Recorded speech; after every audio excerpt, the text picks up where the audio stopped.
The echo of that sound remains etched in my mind, vivid and distinct.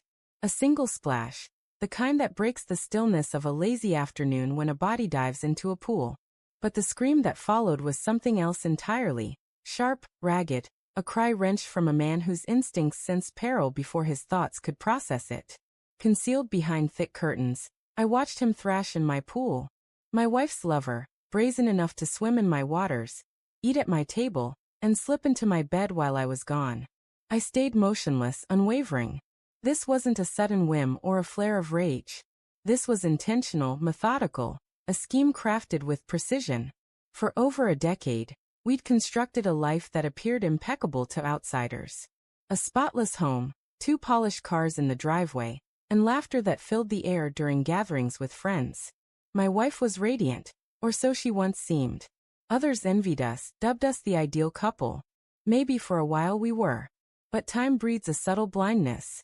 You stop noticing what's missing until the void becomes too heavy to bear. Her hand no longer reached for mine. Her inquiries about my day dwindled. Her smile turned polite, as if I were a guest lingering too long. At first, I questioned myself. Had I grown too routine? Had my career consumed too much of me? So I doubled my efforts. Flowers, dinners by candlelight, weekend getaways. But when someone's heart has already strayed, your gestures are just whispers in a vacant room. The clues emerged, faint but unmistakable, like cracks spiderwebbing across glass. A misplaced strand of hair. Wine glasses in the sink, though I never touched wine. A towel, oddly damp, left in the bathroom when I'd been at work all day. And then the pool. Always the pool. Some evenings, when I came home early, the faint scent of chlorine lingered in the air. I hadn't swum in weeks. Neither had she. One Tuesday, I left the office early, parked a street away, and crept through the back gate. There he was, a stranger cutting through my pool with bold, assured strokes, as if he owned every wave. My wife sat nearby, legs crossed, her eyes locked on him with a warmth I hadn't felt in years. She didn't see me. She was too absorbed in his words, her laughter flowing freely. That moment broke something in me, but it also sharpened my determination. A cold, clear focus took hold. Revenge isn't born of fury. Fury is reckless, prone to mistakes. My revenge would be patient, exact. I watched. I noted. I studied. He came on Wednesdays and Fridays, always late in the morning, always gone by mid-afternoon. They thought they were careful. They weren't. I collected proof, photos, videos, even receipts for wine and groceries bought midweek. Evidence meticulously saved, waiting for the day I'd dismantle her world. But first him, the audacious fool who dared claim my pool. I spent weeks researching.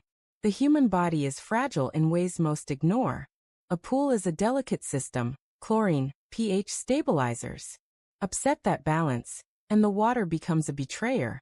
I didn't need poisons, they leave traces. I needed something subtle, undetectable, agonizing. Online I found the answer. Safe in small amounts, deadly in excess. Enough to make breathing feel like swallowing flames, to make skin burn as if scorched. Enough to shatter a man without a trace. On Thursday night, under the drone of the pool pump, I added the compound to the system. Colorless, odorless, indistinguishable from water.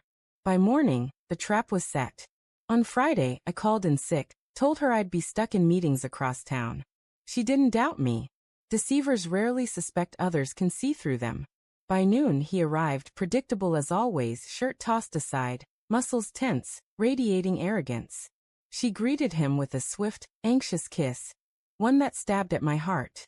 Then he strode to the pool's edge, my pool, and plunged in. The scream came seconds later. His body spasmed, flailing as if the water had turned hostile. He clawed toward the surface, gasping, choking, eyes reddened, skin blistering with angry welts.